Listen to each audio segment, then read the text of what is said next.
feels the need to give you something in writing to take away. So it's got all of the legal definitions in it and the framework we talked about, plus the options that you came up with earlier from Mary that's in there in a bit more detail. It's also got some resources at the back. So my gift is to give it to you. If you want to keep it, put your name here because they all look exactly the same, so take it with you. You might decide, look, actually you don't need it, but you want to give it to someone else, and maybe somebody that you know is going through a difficult time at work, and so you want to give this to them as a resource. That's also fantastic. The only way I probably would not want you to use it is to go up to a colleague and go, you might want to tell them the page exists. So don't do that. Right? That's not a helpful use of this book. It's got great content in it. It's got all of the legal definitions. We're going to spend a little bit of time now having a look at the legal definition in relation to sexual harassment. And in the booklet, there's actually two definitions. So one is our state definition. So the laws around harassment, sexual harassment and discrimination come under our Equal Opportunity Act. So we've got some state-based laws, but we've also got some federal laws which govern all of the states and territories in Australia. WA being a bit different. We like being a bit different in WA, don't we? So our WA definition is different from the federal definition. Right? Everyone nods going, yeah, that's right, WA, yay.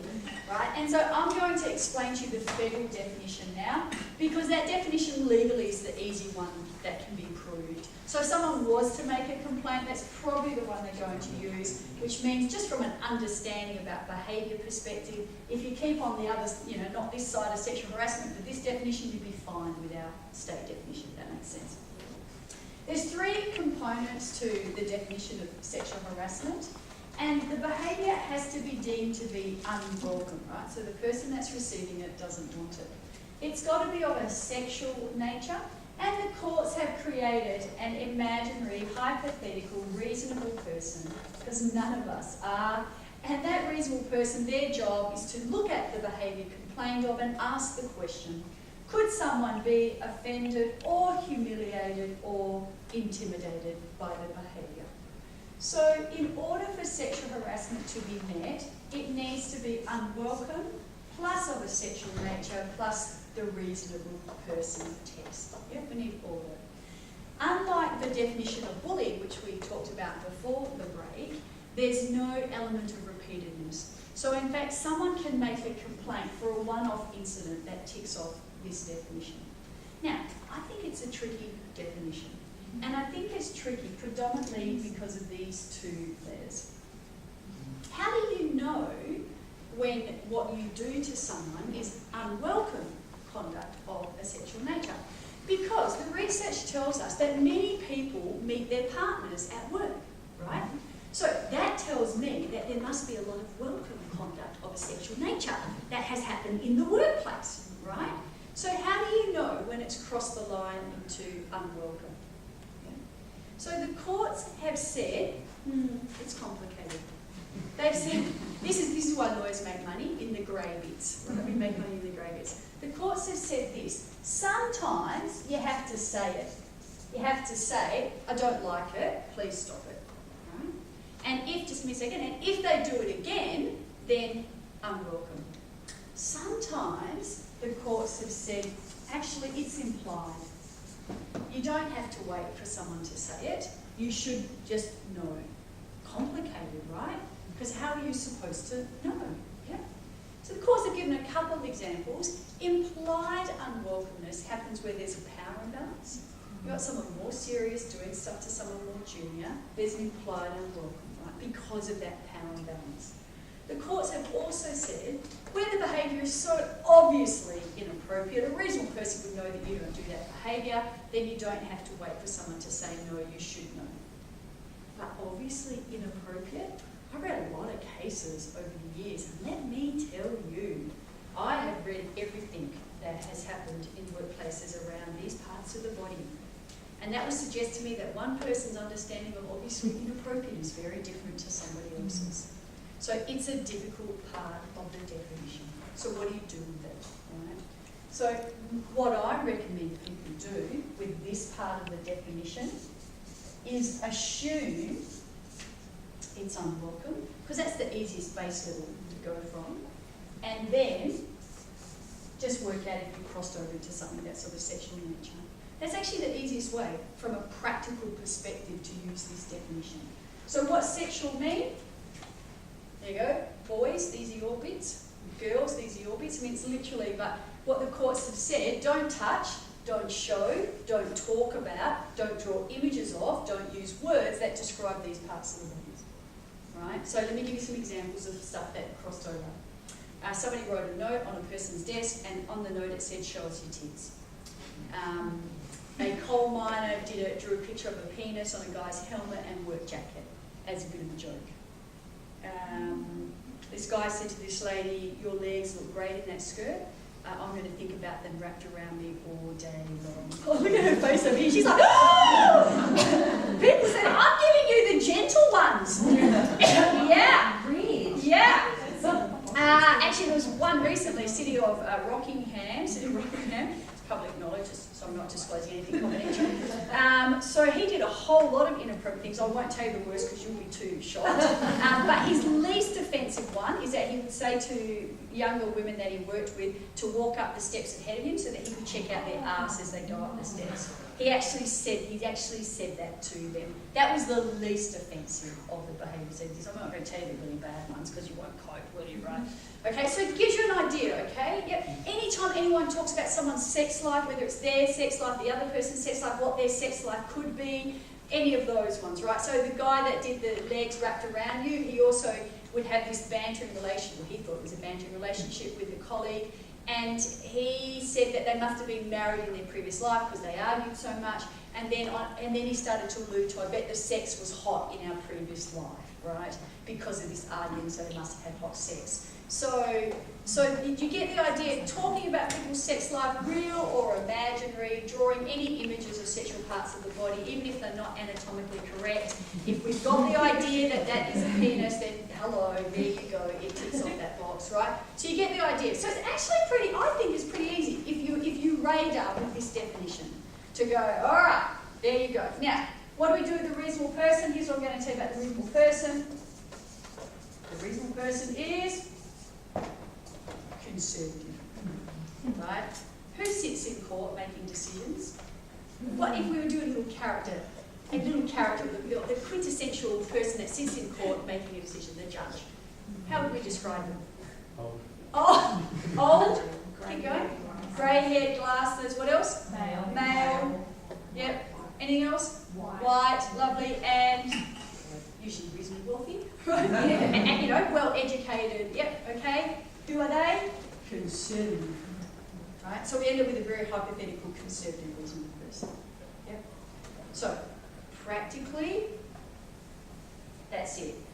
Here's some areas that I just think it's good for us to be aware of. So what I notice is people actually sexually harass other people and don't realise.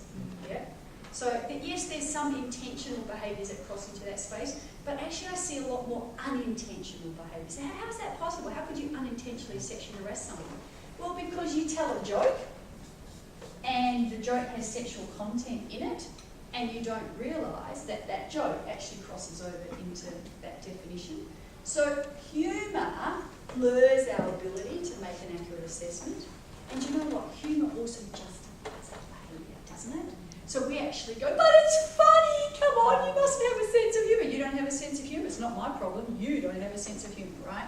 So then we actually blame the other person for not having a sense of humour, instead of acknowledging that actually the thing we said was unlawful. Yeah? So humour blurs our ability. Attention please, code blue, level 4, outside pink list. Where? Code blue, level 4, outside entrance to funnel 4. What's code blue mean? Oh, okay, we're good. Okay, lovely, thank you. I had to know though, didn't I? Because I'll be like, what is it? What is it? Okay, so the other thing is our intention. We think that intention matters in this definition. Like, so if I didn't intend to do it, then I'm okay. Intention is not a component of any of the definitions we're looking at this morning. It's not a component of bullying. It's not a component of sexual harassment. It's not a component of discrimination. So good intention doesn't matter. Doesn't matter in ticking off this definition. Yeah? The other thing is friendships. So we can talk with our friends about a whole lot of stuff in this space, can't we, right? And it's not unlawful, because these laws are workplace-related laws, yeah? But when we work with someone who's also our friend, we sometimes forget that at work, they're our colleague first. Legally, they're our colleague first, yeah? And so we need to be really mindful that when we're having a conversation with someone, that workplace, work time, work context, they're a colleague, yeah? So that's the danger for us. But that also raises the issue of, well, where is the workplace? Once upon a time, these laws basically said workplace, work time, that's what these laws are about. But over the years, people have made more complaints. And they said, yeah, but I was at the staff Christmas party and George did a puppet show with his penis. True story, by the way, it's a case. Yeah. And I don't think that was appropriate at the staff Christmas party. Yeah. So then the court said, well, it's not workplace and work time, but there is a workplace connection to that behaviour, right? And so now actually we're going to say these laws also protect where there's a workplace connection, yeah? So it's an expanding area that as people make more complaints of things that have happened outside the workplace, but they want their employer to hold someone to account, the courts are saying, well, sometimes we will. So social media, right? So things we post on social media outlets now can also come under this space. There's a really interesting case, not related to sexual harassment, but related to inappropriate, and it's gone to the High Court at the moment, where somebody had a private tweet account. They worked for the Department of Immigration, right? They didn't like the immigration policy. I don't particularly like it. And they did all these anonymous tweets about how bad the department's refugee policies was and all this sort of stuff. Somehow the department found out about it and they fired that person, right? And so this person has been going through all the court processes at the moment about saying, you can't hold me to account in my employment because I made some anonymous tweets. Yeah? Now you can see how that could apply to the sexual harassment, you just changed the behaviour that they did. So the area of where these laws are applying is continually expanding. So we just need to be careful, and the question you ask yourself is, am I at this place at this time because of something to do with my work? Yeah? And if you are, there's a good chance these laws apply. With respect to that definition of workplace, I've worked as a remote worker, like Yep. on my own desk in my own home. Yes. Using the Yep. So I'm sure that might apply to other people as well. That actually means my home. It is will. my workplace. If you have an argument with your partner that you happen to live with, right, and they don't work for this workplace too bad for No, your exactly. partner, right? But if you happen to live with someone you worked with, yeah, and you're both working at home, then those behaviours would be protected. Yes. Yeah. Great. Did anyone want to ask me any other questions about that? Okay. So just good things to be aware of. I think the easiest way to think about this definition is just frame it from that space there, right? And just be aware humour and intention and friendships actually just mean that sometimes we don't get it. Well, the last thing is gender. So it's not gender specific. Yeah, it's not gender specific. So we just want to be really clear about that. Statistically, yes, we do have sexual harassment, majority being male sexually harassing females, but it is not gender specific. So I was actually chatting with a friend of mine recently, also a lawyer. She was telling me about a situation where a female colleague had some inappropriate comments made to her by another female colleague in relation to this female colleague flirting with the CEO and finding him sexy and wanting to sleep with him, right? And when I said to my friend, you know that's sexual harassment, what the female colleague's doing, she went, what? And I went, well, definition of and she went, oh, I can't believe I didn't pick it up. I can't believe I missed it because it was the same gender. And it didn't come up on the board. Yep. I know this might be obvious, but with the unwelcome conduct, you can say it's said or implied. What about like someone touching you, brushing up against you, or the way someone sometimes even looks at you? Yeah. That makes you feel like, oh. Yeah, the looks is a harder one. Touching is a little bit more obvious because it's kind of something tangible. The looks is a lot harder because then you're talking about how do I prove it, right? How do I prove it?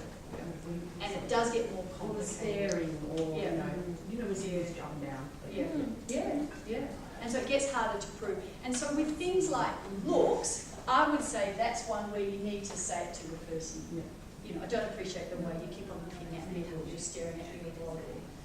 But it is a difficult one.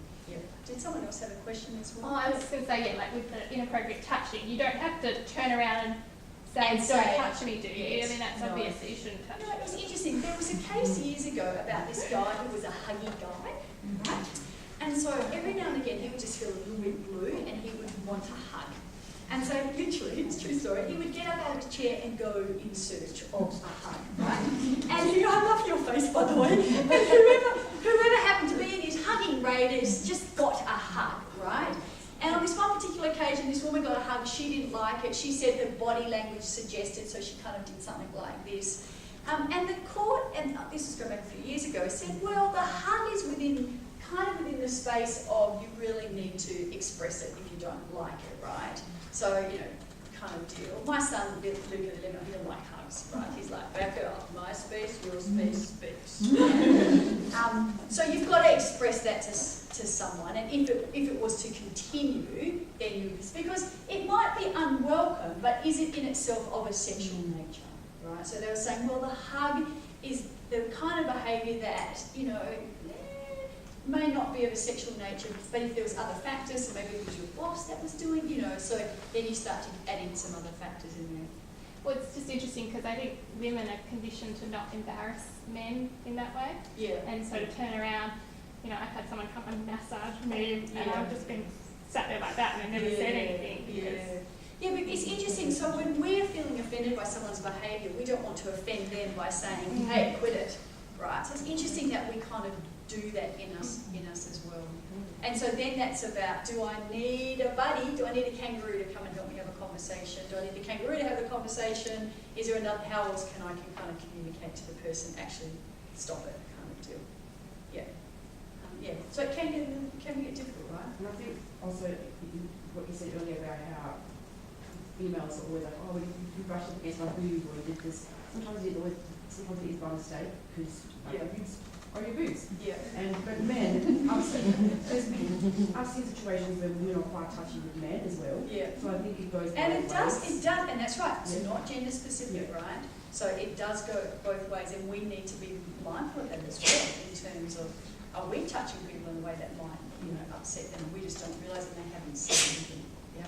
So it's good for us to think about, and I guess if this is the legal definition, that doesn't mean that you're going to go and make a formal complaint because of it, right? So I want to be clear that while we're understanding the legal definition, this being ticked off doesn't mean that you therefore make a formal complaint. Yeah? So if you think it is accidental, maybe it is unintentional, maybe they don't realise what they've just done, then for me I would say, well, I'm going to err on the side of going and having a conversation with that person first. Yeah? So that's a lovely way to start it. I start from a premise of, first time around, I'm going to start from a premise of, they didn't mean it, they don't know, they don't understand, and I'm going to have that I know this curious conversation. Happens again, I might have a very different response. Yeah. And also, it depends for some people, and sometimes people have done stuff to me that would fit into this space, but I haven't found it unlawful. Okay, that's our definition. So what we're going to do now is we're going to meet 4 new characters.